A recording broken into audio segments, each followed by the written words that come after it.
कांग्रेस में सवाल किए जा रहे हैं, वही लोग सवाल कर रहे हैं कि जी ये आखिर ऑपरेशन कैसा था, क्या हुआ, जहाज़ गिरे नहीं गिरे। मोदी साहब तो इस चीज़ के कायल हैं कि वो जो अंग्रेज़ी में कहते हैं ना, not my circus not my monkey. India चलें अगर अमेरिका के साथ उस तरह से नहीं खड़ा हुआ जैसे अमेरिका चाहता था, तो इंडिया रशिया और चाइना के साथ भी नहीं खड़ा हुआ। इंडिया की जो फॉरेन पॉलिसी है वो डोवल डॉक्ट्रिन की नज़र होगी। पाकिस्तान ने हमेशा अगर अमेरिका का एलाई रहा तो डिक्लेयर करके चाइना के साथ पाकिस्तान का रिलेशन बहुत डिफरेंट है, ये एलाई वाला रिलेशन नहीं है।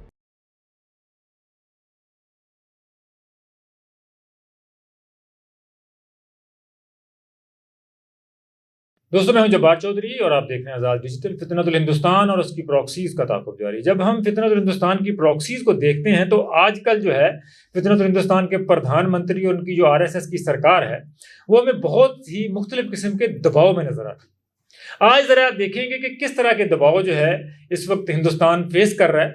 और मेरे साथ इस नशिस्त में आपको पता है हमेशा की तरह कर्नल रिटायर्ड आबिद लतीफ़ साहब होते हैं। तो कर्नल साहब की तरफ चलते। कर्नल साहब, आपने भी फील किया कि बहुत सारे दबाव के अंदर है इस वक्त हिंदुस्तान?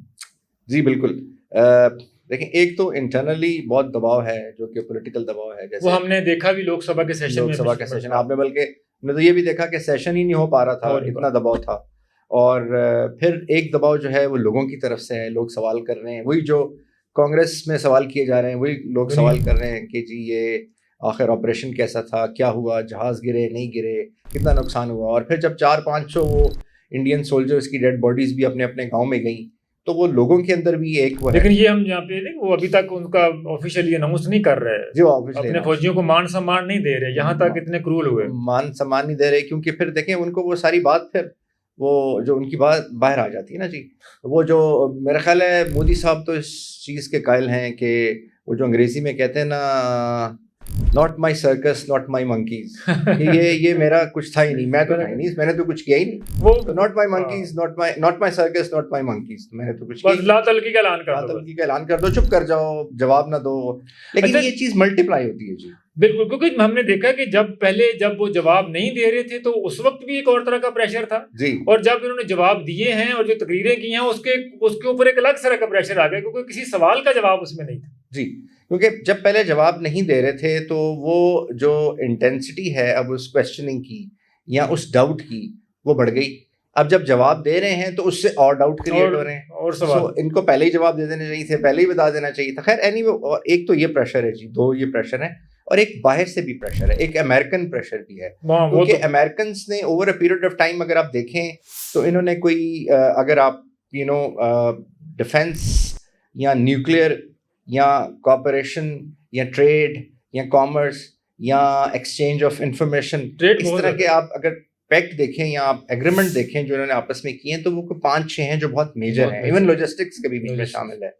तो अब अमेरिकन ये सारे डोल आउट के बाद एक्सपेक्ट कर रहे थे कि इंडिया जो है वो उनके लिए इस रीजन में, पैसिफिक ओशन में, दुनिया में, ब्रिक्स में, उनके लिए, मिडिल ईस्ट में उनके लिए खड़ा होगा। लेकिन ब्रिक्स में तो आपने देखा डोनाल्ड ट्रंप ने बकायदा ट्वीट करके कहा कि ये डॉलर को थ्रेट है, ये डॉलर को थ्रेट है, और दूसरा किसी भी जगह पे वो नहीं खड़ा हुआ। अच्छा, अब एक और जो प्रेशर है वो ये है कि इवन इंडिया चलें अगर अमेरिका के साथ उस तरह से नहीं खड़ा हुआ जैसे अमेरिका चाहता था, तो इंडिया रशिया और चाइना के साथ भी नहीं खड़ा हुआ। हालांकि रशिया और चाइना ये समझते थे, पर्टिकुलरली रशिया, कि इंडिया जो है वो उसका ट्रेडिशनल एलाय है। शंघाई में हमने देखा, शंघाई में देखा। सो इंडिया की इस वक्त सिचुएशन जो है, ये सारे प्रेशर्स जो हैं जी बहुत डेलिकेट हैं, इंटरनली भी और बाहर एक्सटर्नली भी। और इसकी वजह है, देखिए मैं समझता हूँ इसकी वजह ये है कि जो इंडिया की जो फॉरेन पॉलिसी है वो डोवल डॉक्ट्रिन की नजर हो गई, बहुत बुरा पड़ा जी। और इस डोवल डॉक्ट्रिन की वजह से जो डिप्लोमेसी है अब वो डोवल डिप्लोमेसी बन गई, डेवल डिप्लोमेसी बन गई। अच्छा, ये 2014 को अगर हम देखें तो उस वक्त एक मोदी वेव, एक मोदीज़म और पता नहीं क्या क्या कुछ चल की तरह था। क्या आप किसी रजीम का इतना बुरा अंजाम आपने देखा है कि कहाँ से जानी शुरू हुआ और कहाँ पे इस वक्त है कि कोई जवाब नहीं बन पा रहा, ना घर ना बाहर, और डोनाल्ड ट्रंप डेड इकोनॉमी तक कह रहे हैं, ये economy make in India revive करने आए थे। देखें, जो मोदी जिस वेव के ऊपर आए थे वो वेव ये थी कि जी हम इंडिया को रिवाइव करेंगे, इंडिया की इकोनॉमी को ठीक करेंगे, हम जो इंडिया के पेरेनल क्वेश्चंस हैं उनको एड्रेस करेंगे, और हम इंडिया के अंदर से नौकरियां देंगे, गुर्बत ख़त्म करेंगे, डेवलपमेंट होगी और हम करप्ट नहीं हैं, हम लोगों में से हैं, हम लोअर मिडिल क्लास से हैं और सारा कुछ था, क्योंकि कांग्रेस के बारे में कहा जाता था कि जी लेटेस्ट पार्टी है, और जो कम्युनिस्ट पार्टीज थी या जो दूसरी पार्टीज थी उनके बारे में कहा जाता था कि जी ये लेफ्टिस्ट हैं, इनका भी कोई एजेंडा है, सो हम जो है वो हम आके चेंज लाएंगे। लेकिन over a period of time उस पार्टी ने, क्योंकि वो खुद आरएसएस के नज़रिए को फॉलो कर रही थी, तो उस पार्टी ने over a period of time पूरी सोसाइटी को एक एक्सट्रीमिस्ट सोसाइटी में कन्वर्ट कर दिया, जिससे हुआ ये कि जो जितनी रैशनल फोर्सेस थी, जो कॉन्सेप्ट था इंडिया का, जो डाइवर्सिटी का कॉन्सेप्ट था, वो सारे का सारा बहुत वीक हो गया। और अब वही वजह बन रही है, इवन जो एक्सट्रीमिस्ट एटीट्यूड था बीजेपी का बाकी पार्टी की तरफ, अब इवन विद इन बीजेपी भी तो वही मेंटेलिटी है। सो इनकी अंदर से अब बहुत रिफ्ट शुरू हो गई है, क्योंकि जो एक सेगमेंट है जो एक्चुअली जो लीडरशिप डिक्लेयर करता है, लीडरशिप अनाउंस करता है और इंश्योर करता है कि ये बंदा लीडर होगा, वो सेटिस्फाइड नहीं है पॉलिटिकल लीडरशिप से जो इस वक्त आरएसएस के चीफ मोहन भगवत का स्टेटमेंट आपके सामने। जी बिल्कुल। और उन्होंने अपना मीटिंग्स कर ली हैं, दो अपना, एक उन्होंने नागपुर में भी कर लिया और दिल्ली में भी कर लिया, और सितंबर में उनका 100 साला जो उस वक्त वो तकरीब होगी तो उसमें तो कुछ फैसले भी अनाउंस करने जा। और ये नागपुर में अब जो तकरीब होने वाली थी सितंबर में, ये बहुत इंपॉर्टेंट है, क्योंकि नागपुर जो है वो आप कह लें ये इनका नर्व सेंटर है, जहां से आरएसएस की सारी आइडियोलॉजी, ये सारे डिसीजंस, जो उनकी एनुअल सालाना जलसा, एनुअल कॉन्ग्रेगेशन होती है, उसी में सब कुछ डिसाइड होता है। सो वहां पे बहुत इस वक्त आपस में इनकी बड़ी रिफ्ट है, तो इसलिए मोदी के लिए ये बहुत ही एक डिफिकल्ट सिचुएशन है जी। और एक इकोनॉमी के पॉइंट ऑफ व्यू से भी, क्योंकि आप देखें प्रेसिडेंट ट्रम्प ने 25% वो टैरिफ कर दिया, और अभी जैसे अभी आप भी जिक्र कर रहे थे कि ये उन्होंने जो अब लेटेस्ट जो उनका ट्वीट है उसमें उन्होंने इसका भी अपनी बेवफाई का ताना तक दे दिया, बेवफाई का ताना दे दिया। और आप ऐसे थे, ऐसे तो ना थे कि आपने मेरे किसी भी ट्वीट का जवाब ही नहीं दिया। आप तो कह रहे थे कि आपकी बात ट्रम्प सरकार और डोनाल्ड ट्रम्प मेरे दोस्त हैं, तो वो इवन उन्होंने वो अच्छा ये वाली बात जो है, इस वक्त पूरा हिंदुस्तान जो है वो नरेंद्र मोदी के ऊपर जो है ना, उनकी विजन के ऊपर, लीडरशिप के ऊपर इतनी तरह थू कर रहा है उनके ऊपर। तो आपका ये बता कि आपने यानी कि किस हद तक जाके किया और रिटर्न में आपको वहां से जो है ना वो ये मिल रहा है। तो ये इस वक्त प्रेशर में तो बहुत ज्यादा है नरेंद्र मोदी जी, प्रेशर में बहुत ज्यादा है। और देखें वो, क्योंकि जब आप किसी भी एक्सट्रीम सोच को फॉलो करते हैं तो ज़ाहिर है आपके अंदर से रैशनैलिटी खत्म हो जाती है। जब आपके अंदर से रैशनैलिटी खत्म होगी और फिर आपके कुछ चीज़ें हैं जिन्होंने आपके ऊपर जो हिस्टेरिया तारी हो, फॉर एग्जांपल मोदी को एक हिस्टेरिया है पाकिस्तान का, जिसको वो कहते हैं कि मैंने पाकिस्तान और इंडिया को डीहाइफेनेट कर दिया है, और पाकिस्तान अब जो पाकिस्तान है वो हमारे किसी भी सेक्टर में नहीं आता, हम बहुत बड़ा मुल्क हैं, हम बहुत आगे चले गए हैं, हमने बहुत तरक्की कर ली है। लेकिन असल में हर वक्त उनके दिमाग पे पाकिस्तान ही सवार होता है, और वो इस जो मार्का हक था इसके बाद वो रीहाइफेनेट हो गया है। अब पूरी दुनिया इंडिया को पाकिस्तान के लेंस से देखती है, पहले शायद इतना नहीं देखती थी, बिल्कुल। लेकिन फैक्टर करता था पाकिस्तान। अब तो लोग पाकिस्तान के लेंस से इंडिया को देख रहे हैं। सो जो उनकी स्ट्रगल थी, जो मेहनत थी, वो सारी 14, 15, 20 साल की वो। तो क्या इसको आप रैशनली देखते हैं, या फिर आप जो कर्मा का जो कॉन्सेप्ट है या तकब्बर है एक बंदे का कि कहते हैं कि हमने सुना है कि अभी रिसेंटली जब इलेक्शन कैंपेन में गया नरेंद्र मोदी तो उससे सवाल भी हुआ, तो उसने कहा कि नहीं, हमने तो अपने ना को फॉरेन पॉलिसी से पाकिस्तान को जो है ना बिल्कुल ऐसे निकाल ही दिया, उनको कौन, हमें पता ही नहीं कौन है जी। तो ये वाले मामला थे, लेकिन उसको इतना उल्टा पड़ा है कि अभी पूरी दुनिया जो है वो पाकिस्तान के लेंस से देख रही।